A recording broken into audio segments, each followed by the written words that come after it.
پوچھتے ہیں کہ آپ اس طرح کے بھید بھاؤ کرتے ہیں، فلاں سے مت ملو، ان سے نہ ملو۔ میرے عزیزوں، ہماری محبت رسول اللہ کے رشتے سے ہے، ہماری دشمنی بھی رسول اللہ کے رشتوں سے جو انجام ہے اسی سے ہے۔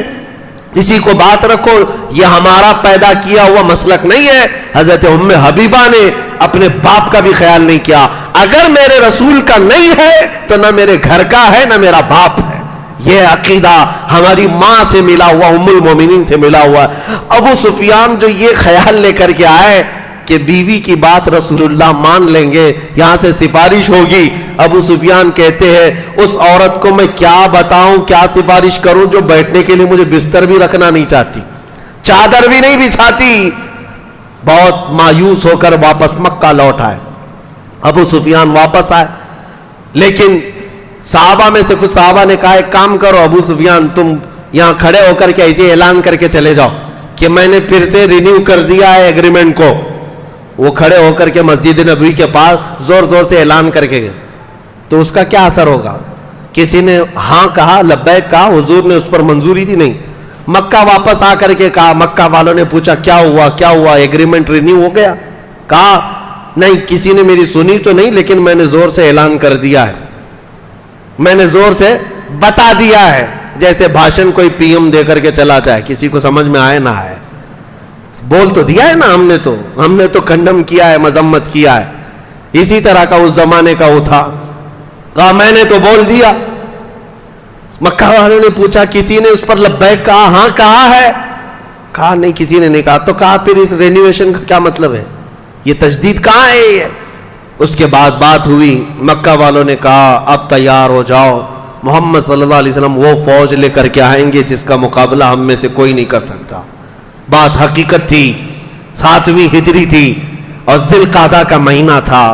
رمضان گزار کر کے نبی کریم صلی اللہ تعالی علیہ وسلم صحابہ کو اعلان کرتے ہیں، صحابہ نکل پڑے، مدینے کے جتنے صحابہ تھے سب نکلے ہیں، اور حتیٰ کہ حضور کی جتنی ازواج مطہرات تھی سب سفر میں ساتھ تھی۔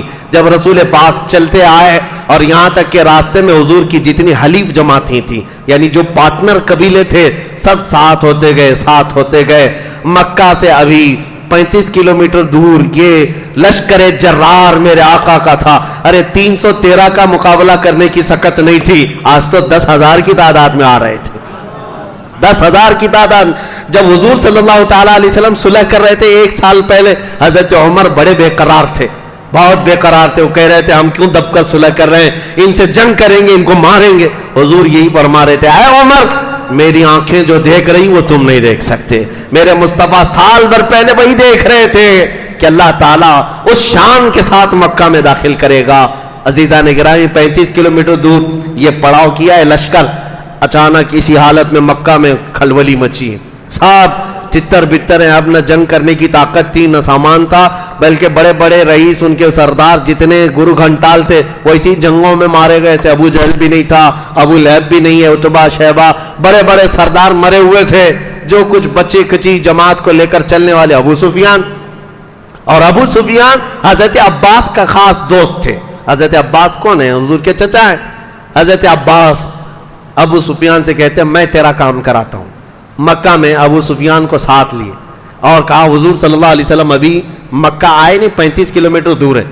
حضرت عباس رات کے وقت ابو سفیان کو اپنی اونٹنی پر بٹھا کر لے آئے، چل رسول اللہ کے پاس تجھے سامنے کر دیتا ہوں، جتنا کیا گیا ہے سب ہے وہ معاف کر دیں گے۔ ابو سفیان جنگ بدر میں سامنے ہے، احد میں سامنے ہے، خندق میں سامنے ہے، ہر جنگ میں حضور کے سامنے ہے۔ ابو سفیان خالی جنگ کرنے والے نہیں بلکہ سب کو ابھارنے والے، اور اس شخص کو پکڑ کر حضرت عباس لے آ رہے ہیں اور یہ کہتے ہوئے مجھے یقین ہے محمد عربی پر، چلو چلتے۔ ابو سفیان ساتھ آ گئے، رات کا وقت تھا، قافلہ پڑاؤ کیا ہے رسول اللہ کا، دوسرے دن مکہ میں داخل ہونے والے۔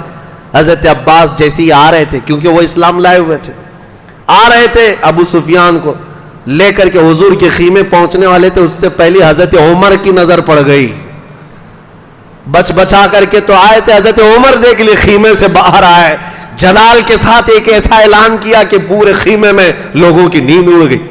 کہا کہ یہ کافر کو کہاں سے لایا گیا ہے، اس عظیم دشمن رسول کو کہاں سے لایا گیا ہے؟ حضرت عباس نے کہا جلدی چلو جلدی چلو، رسول اللہ کے خیمے میں داخل ہوتا نہیں تو عمر چھوڑے گا نہیں۔ حضور صلی اللہ تعالیٰ علیہ وسلم کے خیمے میں داخل ہو گئے، ابھی یہ لوگ گئے ہی تھے کہ حضرت عمر پیچھے سے آ گئے، کہا یا رسول اللہ اس شخص کا کیا کرنا ہے، آج آخری وقت ہے، آپ بتا دیں میں تلوار لے کر کے آیا ہوں، اب ابو سفیان دوبارہ مکہ نہیں جائے گا۔ حضور صلی اللہ تعالیٰ علیہ وسلم نے کہا عمر تلوار نیچے رکھو، تلوار نیچے کرو۔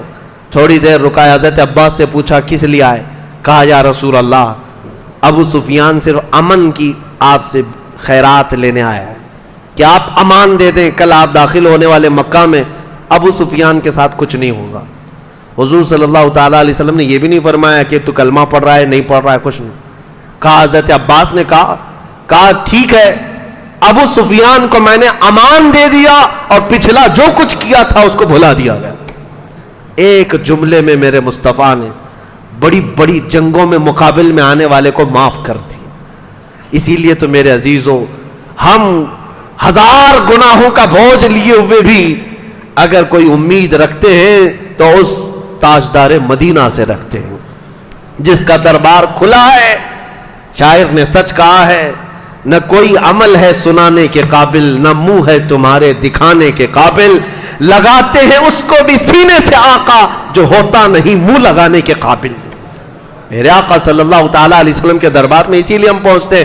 بریلی والے امام کی سنو، یوں ہی نہیں پکار کر کہا تھا پھر کے گلی گلی تباہ، ٹھوکریں سب کی کھائی کیوں، دل کو جو عقل دے خدا تیری گلی سے جائے کیوں۔ حضور پاک صلی اللہ علیہ وسلم نے ابو سفیان کو معاف کیا اور کہا جاؤ کل کے دن دوپہر میں فلاں پہاڑی کے اوپر تم کھڑے رہنا۔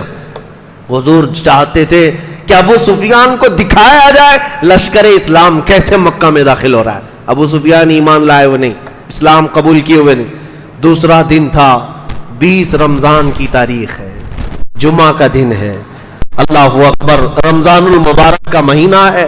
صحابہ کرام نے حضور نے کئی جماعتوں میں صحابہ کو تقسیم کیا تھا، سب سے آگے اس 10,000 فوج کی جماعت میں سب سے آگے بندہ جو جھنڈا لے کر چل رہا تھا وہ صحابہ میں کوئی بہت بڑے صحابی جلیل نہیں، حضرت ابو بکر، حضرت عمر، حضرت عثمان، حضرت علی نہیں، یہ خلفاء اجلہ صحابہ میں سے جو جلیل القدر نہیں۔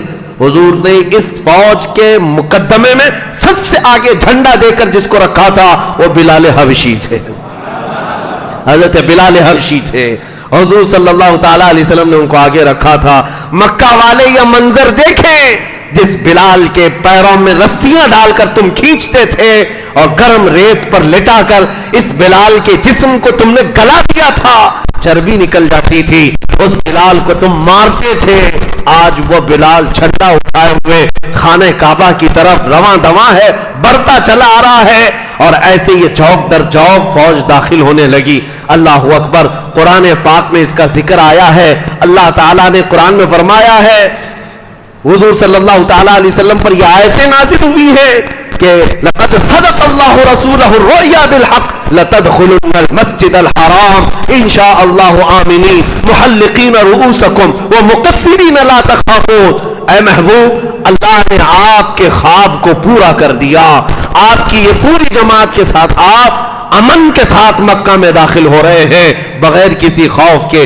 حضور صلی اللہ تعالیٰ علیہ وسلم جس جماعت میں تھے صحابہ کی، وہ سب سے اخیر میں تھی۔ حضور ملاحظہ کر رہے تھے، صحابہ کو جانے دے رہے تھے، صحابہ آگے بڑھتے جا رہے ہیں، وطن عزیز میں آئے ہیں، چھوڑے ہوئے وطن میں آئے ہیں جہاں جائیدادیں تھی، جہاں بیوی بچے رہے، جہاں بچپنا گزرا، جہاں سب چھوڑ کر صحابہ گئے تھے۔ پورے 7 سال کے بعد مکہ واپس آ رہے، صحابہ کوئی مٹی اٹھاتا مکہ کی اور اپنے سروں پر ڈال دیتے، دیواروں کو بوسے لیتے، جگہ جگہ رک کر کے گھروں کو چوم لیتے تھے۔ یہ ہمارا وہ وطن عزیز مکہ ہے۔ حضور صلی اللہ تعالیٰ علیہ وسلم داخل ہوئے مکہ مکرمہ میں، سیدھے حرم کعبہ میں تشریف لائے۔ میرے عزیزو، یہ بتانا اس لیے ضروری ہے کہ اسلام کی تاریخ میں فتح مکہ وہ دن ہے آج تک کے کافر اس فتح مکہ کو برداشت نہیں کر پاتے ہیں، کیونکہ میرے آقا جیسے ہی آئے حضور کے ہاتھ میں عصا مبارک تھا، آپ اپنے عصا مبارک کے ساتھ چلتے ہوئے آئے، آپ کے ساتھ سیدنا ابو بکر صدیق تھے، حضرت علی کرم اللہ وجہہ الکریم تھے، دونوں صحابہ کو حضور پکڑے ہوئے سب سے پہلے حرم